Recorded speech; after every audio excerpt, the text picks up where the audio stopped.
Ako matulog, sagutin ko muna yung tanong na bakit may mga apam na want to see your body if LDR, natural ba yun? Pag ako ganon, block ko agad kasi sa akin love is unang-una po, hindi po ito natural, hindi po ito normal. Ang pagpipilit sa'yo na ipakita mo yung katawan mo ay labag sa iyong privacy at sa iyong boundaries.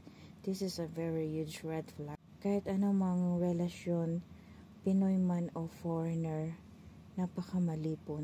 Lalo na pag ginigil trip ka na sinasabi, pag mahal mo ako, pakita mo. Isang form yun ng manipulation at hindi talaga maganda yun sa relationship. Kapag may manipulation na sa loob ng relationship, parang hindi na kasi yung pagmamahal. We should always protect ourselves. Maraming scammer at predator na nagtatago sila sa likod ng pag-ibig para hindi ka talaga mahalin kundi i-exploit ka. At yung kapag pinakita mo na yun, gagamitin nila sa'yo yun at maaring ikalat pa nila.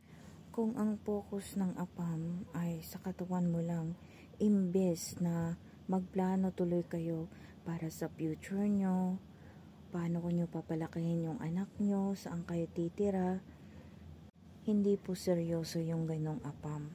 Tunay na apam na mahal ka ay rerespetuhin yung takot mo na ayaw mong gawin yon. Uunawaan niya yung takot mo at rerespetuhin niya at kung tunay ka talagang mahal niya, matututo siya maghintay sa'yo. Take note, hindi lang po to sa mga single. Kahit single mom ka, kapag mahal ka talaga ng apam mo, irerespeto ka nila at maghihintay sa'yo. Kaya wag po tayong magpabiktima sa ngalan lang ng pag-ibig. Matuto po tayo na protektahan natin yung sarili natin sa mga predators na ito.